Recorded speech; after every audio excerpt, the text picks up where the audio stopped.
Bonjour à tous, on se retrouve ce jeudi sur l'hippodrome de Chantilly pour une nouvelle mission Quintet Flash, un Quintet Plus qui va se disputer dans le prix de la Journée des Plantes. C'est un handicap pour des chevaux âgés de 4 ans et plus, la distance 1400 mètres.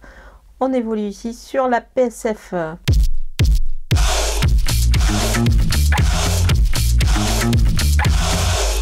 On attaque avec les bases. Le numéro 6, Rêve de Valarsa. Il est en plein sur sa distance et on l'a vu à l'œuvre d'ailleurs sur la PSF.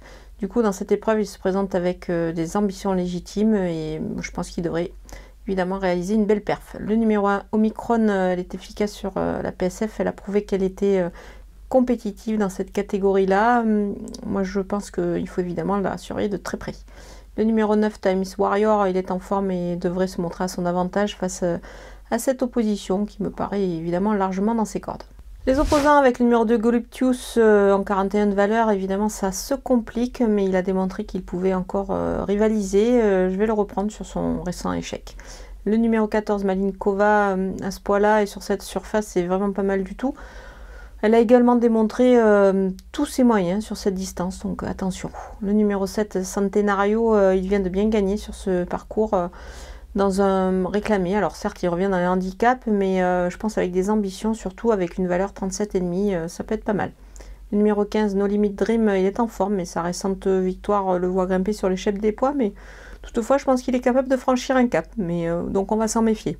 Mon coup de poker numéro 8, Léopard du Thio, à ce poids il a déjà brillé pour les places dans cette catégorie, donc c'est pour cette raison que moi je vais m'en méfier fortement, il est capable de bien faire ici. Les outsiders avec le 16 Toy, qu'on le connaît bien à ce niveau-là de la compétition, il est capable d'accrocher une place à l'issue d'une course favorable. Le numéro 3 Fou Furieux, depuis qu'il a pris du poids, cela semble un petit peu plus compliqué, mais voilà, je pense qu'il faut quand même le surveiller pour les places.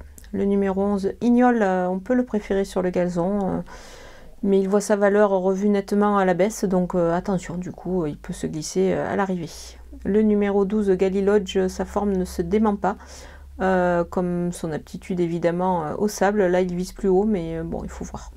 Le numéro 13 Nolito, il vient de changer d'écurie, c'est un sujet qui est confirmé évidemment dans les handicaps, il pourrait pourquoi pas se réveiller, refaire surface à ce niveau, on va quand même le s'en méfier, il peut apporter une petite cote à l'arrivée.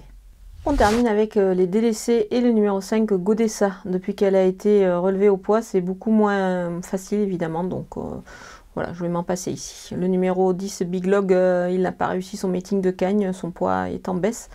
Mais attention, c'est surtout des perfs en demi-tête, donc ça s'annonce pas facile. Le numéro 4, Ichiko Time, il a du mal depuis que sa valeur a été revue à la hausse. Pour moi, c'est compliqué ici. Voilà, on a passé en revue tous les partants de ce Quintet Plus. Je vous laisse avec ma sélection et mes conseils de jeu.